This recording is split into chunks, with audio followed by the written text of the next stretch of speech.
ಇನ್ನು ಮೊನ್ನೆ ಬೆಂಗಳೂರಿನಲ್ಲಿ ಆದಂತ ಒಂದು ಡೆಮಾಲಿಷನ್ ಕಾರ್ಯ ನೀವು ಗಮನಿಸಿದ್ರಿ. ಬ್ಯಾಟರಾಯನಪುರ ವಿಧಾನಸಭಾ ಕ್ಷೇತ್ರ ವ್ಯಾಪ್ತಿಯಲ್ಲಿ ಕೋಗಿಲು ಬಳಿ ಆಗಿರುವಂತಹ ಒಂದು ಡೆಮಾಲಿಷನ್ ಕಾರ್ಯ ಯಲಹಂಕದ ಬಳಿ. ಸೊ TV9 ಕೂಡ ಇದಕ್ಕೆ ಸಂಬಂಧಪಟ್ಟ ಹಾಗೆ ವರದಿ ಮಾಡಿತ್ತು. ಅದರ ಒಂದು ಅತಿ ದೊಡ್ಡ ಇಂಪ್ಯಾಕ್ಟ್ ಅನ್ನ ನೀವು ನೋಡಬಹುದು. ವರದಿ ಏನ್ ಮಾಡಿತ್ತು ಅಂತ ಅಂದ್ರೆ ಸರಿಯಾಗಿ ಇವರಿಗೆಲ್ಲ ನೋಟಿಸ್ ಕೊಡ್ಲಿಲ್ಲ. ಜೊತೆಗೆ ಬಹಳ ಪುಟ್ ಮಕ್ಕಳಿದ್ರು, ವಯಸ್ಸಾದಂತ ವೃದ್ಧರಿದ್ರು, ಅವ್ರನ್ನೆಲ್ಲ ಬೀದಿಗೆ ತಂದ್ಬಿಟ್ರು ಅನ್ನುವಂತ ವಿಚಾರವನ್ನ TV9 ರಾಜ್ಯದ ಜನರ ಮುಂದೆ ಇಟ್ಟಿತ್ತು. ಈಗ ರಾಜ್ಯ ಮಕ್ಕಳ ಆಯೋಗದಿಂದ ಒಂದು ಸುಮೋಟೋ ಕೇಸನ್ನ ದಾಖಲು ಮಾಡಿಕೊಳ್ಳಲಾಗಿದೆ ಅನ್ನುವಂಥದ್ದು ತಿಳಿದು ಬರ್ತಾ ಇದೆ. ಸೊ TV9 ವರದಿ ಆಧರಿಸಿ ಸುಮೋಟೋ ಕೇಸ್ ದಾಖಲಾಗಿದೆ. ಏನಂತ, ಮಕ್ಕಳು ಹಾಗೆ ಬಾಣಂತಿಯರು ವಸತಿಹೀನರಾಗಿದ್ದಾರೆ, ಬಾಣಂತಿಯರಿಗೆ ಸೂಕ್ತ ವ್ಯವಸ್ಥೆಯನ್ನ ಕಲ್ಪಿಸಿಲ್ಲ. ಸೊ ಚಳಿಯಿಂದಾಗಿ 500ಕ್ಕೂ ಹೆಚ್ಚು ಮಕ್ಕಳು ಅಸ್ವಸ್ಥರಾಗಿದ್ದಾರೆ. ಮಕ್ಕಳು ಬಾಣಂತಿಯರಿಗೆ ಒಂದು ಪರ್ಯಾಯ ವ್ಯವಸ್ಥೆಗೆ ಸೂಚನೆಯನ್ನ ಕೊಡಲಾಗಿದೆ. ಮಕ್ಕಳ ಆಯೋಗಕ್ಕೆ ವರದಿ ನೀಡುವಂತೆ GBAಗೆ ಸೂಚನೆಯನ್ನ ಕೊಡಲಾಗಿದೆ ಕೂಡ. ಕೋಗಿಲು ಬಡಾವಣೆಯ ಬಂಡೆಯೊಂದರ ಬಳಿ 150ಕ್ಕೂ ಹೆಚ್ಚು ಶೆಡ್ಗಳನ್ನ ತೆರವು ಮಾಡುವಂತ ಕಾರ್ಯ ನಡೆದಿತ್ತು. ಘನತ್ಯಾಜ್ಯ ನಿರ್ವಹಣಾ ಘಟಕಕ್ಕೆ ಮೀಸಲಾಗಿರುವಂತ ಜಾಗ ಅದು. ಅಂತ ಜಾಗದಲ್ಲಿ ಹೋಗಿ ಇವರು ಮನೆ ಕಟ್ಕೊಂಡಿದ್ದಾರೆ. ಎಲ್ಲ ಅನಧಿಕೃತವಾಗಿ ಕಟ್ಕೊಂಡಿರುವಂತ ಮನೆಗಳು ಅಂತ ಹೇಳಿ ಅವುಗಳನ್ನ ತೆರವು ಮಾಡೋ ಕಾರ್ಯ ಆಗಿತ್ತು. ಈಗ ಏಕಾಏಕಿ ತೆರವು ಮಾಡಿದಂಥದ್ದು ಒಂದು. ಎರಡನೇದು, ಈ ಬಹಳ ಚಳಿ, ನೀವು ಮನೆ ಒಳಗಿದ್ರೇನೆ ಆ ಚಳಿ ತಡ್ಕೊಳಕ್ಕಾಗಲ್ಲ, ಅಂತ ಚಳಿ ಇದೆ. ಅಂತದ್ರಲ್ಲಿ ಪಾಪ ಅವರೆಲ್ಲ ಈಗ ಮನೆ ಮಠ ಕಳ್ಕೊಂಡಿದ್ದಾರೆ. ಪುಟ್ಟ ಮಕ್ಕಳು ಬಹಳ ಇದ್ರು. ಅದೆಂತ ಸಮಸ್ಯೆನ ಅನುಭವಿಸ್ತಾ ಇರ್ಬೋದು. ಆ ಕಾರಣಕ್ಕಾಗಿನೇ ಈಗ ರಾಜ್ಯ ಮಕ್ಕಳ ಆಯೋಗ ಸುಮೋಟೋ ಕೇಸ್ ದಾಖಲು ಮಾಡಿಕೊಂಡಿದೆ. ಇನ್ನು ಬೆಂಗಳೂರಿನ ಹಲವು ಕಡೆ ಸರಣಿ ಕಳ್ಳತನ ಆಗ್ತಾ ಇದೆ. ಹುಳಿಮಾವು ಠಾಣಾ ವ್ಯಾಪ್ತಿಯಲ್ಲಿ ಸರಣಿ ಕಳ್ಳತನ ನಡೆದಿದೆ. ಬಾರ್ ಹಾಗೆ ಹಾರ್ಡ್ವೇರ್ ಅಂಗಡಿ, ಆಟೋಮೊಬೈಲ್ ಶಾಪ್ನಲ್ಲಿ ಕಳ್ಳತನ ಆಗಿದೆ. ಪ್ಯಾರಾಮೌಂಟ್ ಅಪಾರ್ಟ್ಮೆಂಟ್ ಮುಂಭಾಗ ಕಳ್ಳತನ ಆಗಿದೆ. SS ಲಿಕ್ಕರ್ ಶಾಪ್ನಲ್ಲಿ 3,000 ರೂಪಾಯಿ ನಗದು ಕಳ್ಳತನ ಆಗಿದೆ. ಕರ್ನಾಟಕ ಫ್ಲೈವುಡ್ ಹಾರ್ಡ್ವೇರ್ ಶಾಪ್ನಲ್ಲಿ 50,000 ಕಳ್ಳತನ ಆಗಿದೆ. ಹಾಗೆ ಆಟೋಮೊಬೈಲ್ ಶಾಪ್ನಲ್ಲಿ 10,000 ರೂಪಾಯಿ. ಭಾನುವಾರ ತಡರಾತ್ರಿ ಈ ಘಟನೆ ನಡೆದಿದೆ.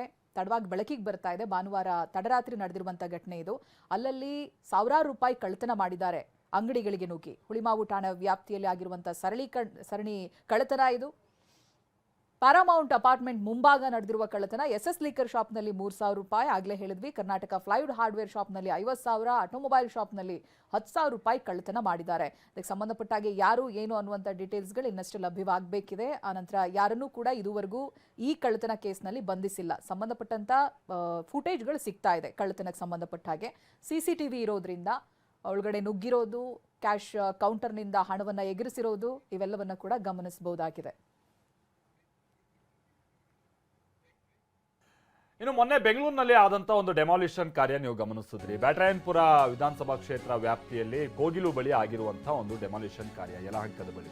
ಸೊ TV9 ಕೂಡ ಇದಕ್ಕೆ ಸಂಬಂಧಪಟ್ಟ ಹಾಗೆ ವರದಿ ಮಾಡಿತ್ತು. ಅದರ ಒಂದು ಅತಿ ದೊಡ್ಡ ಇಂಪ್ಯಾಕ್ಟ್ ಅನ್ನ ನೀವು ನೋಡಬಹುದು. ವರದಿ ಏನ್ ಮಾಡಿತ್ತು ಅಂತ ಅಂದ್ರೆ ಸರಿಯಾಗಿ ಇವರಿಗೆಲ್ಲ ನೋಟಿಸ್ ಕೊಡ್ಲಿಲ್ಲ. ಜೊತೆಗೆ ಬಹಳ ಪುಟ್ ಮಕ್ಕಳಿದ್ರು, ವಯಸ್ಸಾದಂತ ವೃದ್ಧರಿದ್ರು, ಅವ್ರನ್ನೆಲ್ಲ ಬೀದಿಗೆ ತಂದ್ಬಿಟ್ರು ಅನ್ನುವಂತ ವಿಚಾರವನ್ನ TV9 ರಾಜ್ಯದ ಜನರ ಮುಂದೆ ಇಟ್ಟಿತ್ತು. ಈಗ ರಾಜ್ಯ ಮಕ್ಕಳ ಆಯೋಗದಿಂದ ಒಂದು ಸುಮೋಟೋ ಕೇಸನ್ನ ದಾಖಲು ಮಾಡಿಕೊಳ್ಳಲಾಗಿದೆ ಅನ್ನುವಂಥದ್ದು ತಿಳಿದು ಬರ್ತಾ ಇದೆ. ಸೊ TV9 ವರದಿ ಆಧರಿಸಿ ಸುಮೋಟೋ ಕೇಸ್ ದಾಖಲಾಗಿದೆ. ಏನಂತ, ಮಕ್ಕಳು ಹಾಗೆ ಬಾಣಂತಿಯರು ವಸತಿಹೀನರಾಗಿದ್ದಾರೆ, ಬಾಣಂತಿಯರಿಗೆ ಸೂಕ್ತ ವ್ಯವಸ್ಥೆಯನ್ನ ಕಲ್ಪಿಸಿಲ್ಲ. ಸೊ ಚಳಿಯಿಂದಾಗಿ 500ಕ್ಕೂ ಹೆಚ್ಚು ಮಕ್ಕಳು ಅಸ್ವಸ್ಥರಾಗಿದ್ದಾರೆ. ಮಕ್ಕಳು ಬಾಣಂತಿಯರಿಗೆ ಒಂದು ಪರ್ಯಾಯ ವ್ಯವಸ್ಥೆಗೆ ಸೂಚನೆಯನ್ನ ಕೊಡಲಾಗಿದೆ. ಮಕ್ಕಳ ಆಯೋಗಕ್ಕೆ ವರದಿ ನೀಡುವಂತೆ GBAಗೆ ಸೂಚನೆಯನ್ನ ಕೊಡಲಾಗಿದೆ ಕೂಡ. ಕೋಗಿಲು ಬಡಾವಣೆಯ ಬಂಡೆಯೊಂದರ ಬಳಿ 150ಕ್ಕೂ ಹೆಚ್ಚು ಶೆಡ್ಗಳನ್ನ ತೆರವು ಮಾಡುವಂತ ಕಾರ್ಯ ನಡೆದಿತ್ತು. ಘನತ್ಯಾಜ್ಯ ನಿರ್ವಹಣಾ ಘಟಕಕ್ಕೆ ಮೀಸಲಾಗಿರುವಂತ ಜಾಗ ಅದು. ಅಂತ ಜಾಗದಲ್ಲಿ ಹೋಗಿ ಇವರು ಮನೆ ಕಟ್ಕೊಂಡಿದ್ದಾರೆ. ಎಲ್ಲ ಅನಧಿಕೃತವಾಗಿ ಕಟ್ಕೊಂಡಿರುವಂತ ಮನೆಗಳು ಅಂತ ಹೇಳಿ ಅವುಗಳನ್ನ ತೆರವು ಮಾಡೋ ಕಾರ್ಯ ಆಗಿತ್ತು. ಈಗ ಏಕಾಏಕಿ ತೆರವು ಮಾಡಿದಂಥದ್ದು ಒಂದು. ಎರಡನೇದು, ಈ ಬಹಳ ಚಳಿ, ನೀವು ಮನೆ ಒಳಗಿದ್ರೇನೆ ಆ ಚಳಿ ತಡ್ಕೊಳಕ್ಕಾಗಲ್ಲ, ಅಂತ ಚಳಿ ಇದೆ. ಅಂತದ್ರಲ್ಲಿ ಪಾಪ ಅವರೆಲ್ಲ ಈಗ ಮನೆ ಮಠ ಕಳ್ಕೊಂಡಿದ್ದಾರೆ. ಪುಟ್ಟ ಮಕ್ಕಳು ಬಹಳ ಇದ್ರು. ಅದೆಂತ ಸಮಸ್ಯೆನ ಅನುಭವಿಸ್ತಾ ಇರ್ಬೋದು. ಆ ಕಾರಣಕ್ಕಾಗಿನೇ ಈಗ ರಾಜ್ಯ ಮಕ್ಕಳ ಆಯೋಗ ಸುಮೋಟೋ ಕೇಸ್ ದಾಖಲು ಮಾಡಿಕೊಂಡಿದೆ.